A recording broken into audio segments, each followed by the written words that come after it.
Welcome to Coffee Time, season 4, episode 3. I haven't done one yet this season, by the way. I only did the intro one, so I'm excited. And you of all people, right? We get to work together every single day. So I'm passing it over to you. Introduce yourself. Who is Fanny? Thank you, Mel. So I am Fanny Maroto. I'm the Senior Manager of Learning and Content Solutions. I am located in the Costa Rican office. And what I do is that I lead the content and development team as well as internal communications. Absolutely. So you've been with us. You're just celebrating your 5 years. So round of applause. Congratulations and thank you. You were one of the original to open our Costa Rica branch. Tell us a little bit about your career journey. And you almost had a practice call earlier, beginning of this week when we did all the celebrations. Yes. So tell us a little bit about your career journey. So I started off as a facilitator. I was the first facilitator that we had in office. I was there to help launch a couple of portfolios. And around a year after, I moved to content development. So I started creating content solutions for our clients. And then I expanded my role a little bit more towards a global role. And now I am, as I mentioned before, I am overseeing internal communications as well as the content development strategy, where we are outsourcing training content for our clients as well. Amazing. And our clients, both the ones that we offer, contact center or omni-channel type of solutions, but we also have some clients that only do content as a professional service with us, correct? Correct. We have a couple of clients that have been with us for the past 4 years that we handle all their training solutions and as well as their LMS. And we also create for projects so that if there is a client that reaches out to us asking for help with the release of a software or whenever they have any learning gaps that they require help, we create the program for them. So that's fantastic. And you have a team of about 12, I do believe? 15. 15. Wow, 15 content developers, all come with a fantastic background. Also, I will say that we've had some internal growth within that team, meaning that tell us a little bit about who we've recently added to the team and what their background was. So we hire mainly people with 2 different backgrounds, either people that have very strong background in learning and education, but also people who have a great background on graphic design so that we can take the best out of both worlds and put it together. We recently have hired actually people that were on the phones that have a lot of experience talking to our customers, right? Collecting, doing great customer service.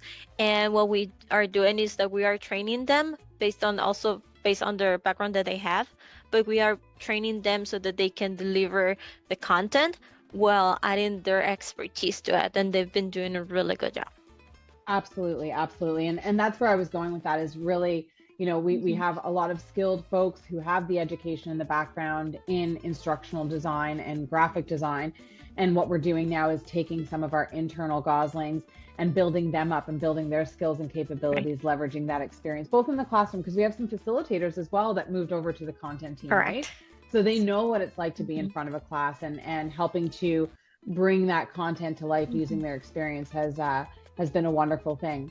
So we know that all of the positive things, I do want to talk a little bit or have you talk a little bit about what are some of the common training challenges that companies face today, and how can learning content solutions address those?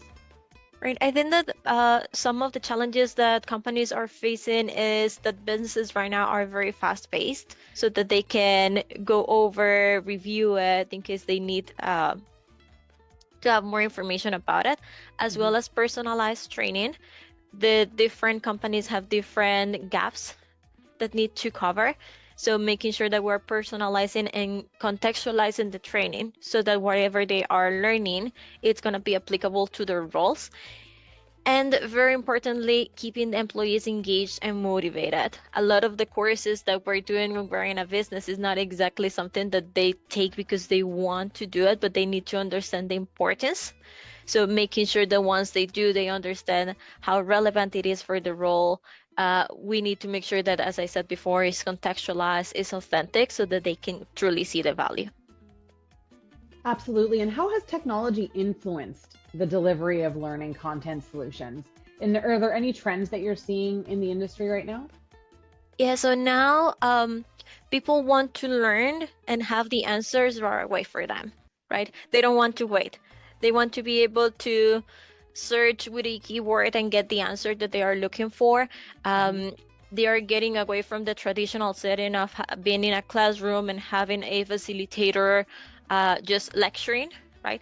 They want to be able to be hands-on. They want to be able to practice. They want to be able to play with an environment, a test environment that is going to help them make safe mistakes, right? Mhm. So making sure that they can play, making sure that they can make mistakes, making sure that they have access to what they need, and very importantly, access to content that they are going to be able to review later on to reinforce their knowledge. Absolutely, absolutely. And I think that that's the day of, right, we have our cell phones. We've grown up now with Google. I told my kids, by the way, that I'm older than Google the other day, and they were quite shocked and could not believe that I was older than Google. But when we think of the demographic that is growing up within our organization or in the workforce overall, they are coming from, it's not about memorizing content anymore. It's about how easily and resourceful you can be as an employee, as a lifelong learner, in obtaining access to that information. And I think that that's absolutely fantastic that we're adopting that into the learning content solutions that we offer. Tell us a little bit about, you mentioned that you have some clients that you work with, both externally and internally. What steps do you follow when you're working with a client, from needs analysis all the way to delivering that content? Walk us through a little bit what that process looks like. Right. So the very first thing that we do is, as you mentioned, we perform the learning needs analysis. So during this stage, what we do is that we really talk to our clients to understand what is the gap that they Mhm. are facing and how is it that we can help them. More than that, we also look at what is the way in which it's going to be best for the learners to deliver the content. If we're looking at a video, at a micro learning, a computer-based training, facilitator-led content, what type of content is best for Mhm. their employees.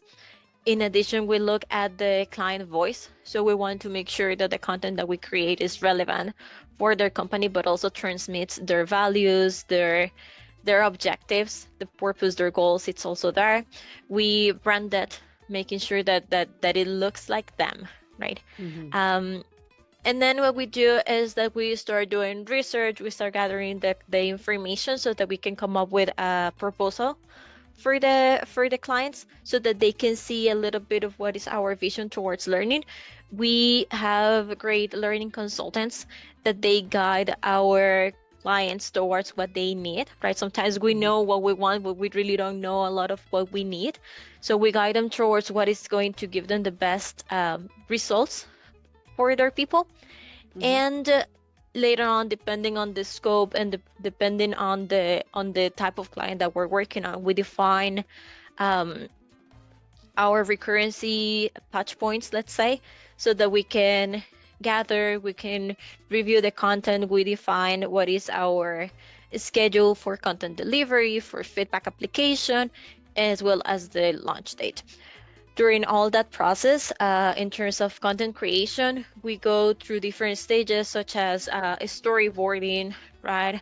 Analyzing the content, creation, adding gamification, adding interactivity, doing our QA process to make sure that when we deliver, the content has very good quality and is as ready as possible for review. Okay, well, thank you so much, Fanny, for providing us kind of that overview and that walkthrough of the journey when it comes to the needs analysis into the content delivery overall. One thing I did want to highlight is I do believe we have a case study that we've provided to some of our external folks around. We had a program. It was a 6-week long program. We were seeing low certification rates. It was a certification required, low certification rates, and a little bit of attrition during that 6-week time frame. You and the team had gone in, you met with the client, You walked through all the training curriculum. We actually reduced that training time Correct. to 4 weeks, which is fantastic. And what we did do also, or what I say we, you and the team had done, was you had also increased our certification rates and our speed to proficiency for our new hires. So I really just wanted to highlight and celebrate that. And maybe this is a good opportunity for us to kind of segue into showing some of the content or an example content that we can create. I think this one is more focused on the e-learning side, correct? Because we do Correct. blended Yes. programs. We do both the facilitator-led and the e-learning, and this sample is going to be more on the e-learning side. So you want to take 30 seconds or so to walk us through that? Of course. So this is just an example of the e-learning that we have created in the past. So it's about managing a customer service team. So something that you're going to see is that we use Articulate, right? And we complement it with the use of Rise on a storyline to make sure that we can add the interactivity and gamification that it is required. So when you see the content, you're going to observe that we like to highlight the very important items that they are going to be reading so that we make sure that they know what to pay attention to. We include a lot of flashcards and visual aids to help visual learners read and understand the content, but also to break the text a little bit. And in those, you also have interactions in which they can play, they can be able to go over the information and say like, okay, what are you going to be adding in here, of course, based on the content. And something very important is that we always give them immediate feedback. So either you did it right and we're going to explain you why it was correct, or you didn't wrong and we're using that as a teaching moment so that you understand why is it that your response was not the most relevant at the moment. Something that I said before is that nowadays we learn by doing and playing. So that's also something that we do. We make sure that we check understanding while playing, while making sure that they can review the information. And again, constant feedback. And adding in a little bit of that auditory learning as well. I can hear that through the sound. So really well done on that. Correct. And we also implement the storytelling to make sure that they can relate to what they are reading. Again, part of making it contextualized. This is an example of a little bit of a storytelling, placing a real life example. Well, this is fantastic, Fanny. And the customer hangs up. Listen to that. I haven't heard that sound in a really long time. Now with cell phones and just like I just get cut off and I'm like, hello, are you still there? They don't have that sound anymore. What it is that you and the content team can do, and that's just the e-learning side. We haven't even taken it into the facilitator led, the speaker's notes, the participant guides and the interactive editable participant guides for various businesses. The one thing that I did want to highlight that's gotten quite a lot of attention is the approach that you have created, which is called shadowing with a purpose. So do you want to talk a little bit about shadowing with a purpose? Right. So I think the shadowing is a very common practice that we have around businesses.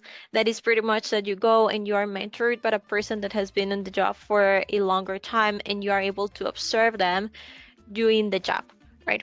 What happens in there is that sometimes we don't know what to observe, or we don't have an agenda of items to go over. So that's exactly what we did. When we talk about shadowing with a purpose, what we're looking at is making sure that our learners know exactly what to look for. We give them tasks, we give them instructions of what is it that they need to highlight when they are reviewing the content or when they are reviewing the interactions, so that later on you can take them back to class and debrief on what they learned, what were the roadblocks, what were the actions, and that also helps us not go off topic a little bit, because sometimes when you're shadowing, maybe it's one of your first days and you start looking at very complex items. So we are able to introduce them to the real world, let's say little by little, by following very specific guidelines for them and also for the mentors. Back to that though, I think that talking about shadowing with a purpose, it's such to add to that, it's such a creative way. As a new hire, you're already sitting down and saying, oh my gosh, I'm getting so much information. So by making it focused on certain areas that they've already learned and relatable, we're enhancing that learning experience right there. So fantastic job to you and the team on influencing that and coming up with that strategy. So that's a wrap for me, Fanny. Is there anything that you wanted to add before we close up coffee time? No, I think that I really appreciate having the opportunity to talk a little bit about our work. Thank you so much for that. Thank you so much for allowing me to share a little bit of our vision towards learning. So yeah, thank you for having me here. Absolutely. Well, thank you for joining us, Fanny. Huge congrats to you and the team on all of the work that you do. Thank you for joining us, watching Coffee Time. If you have any suggestions or would like some information, please reach out to communications@billgosling.com.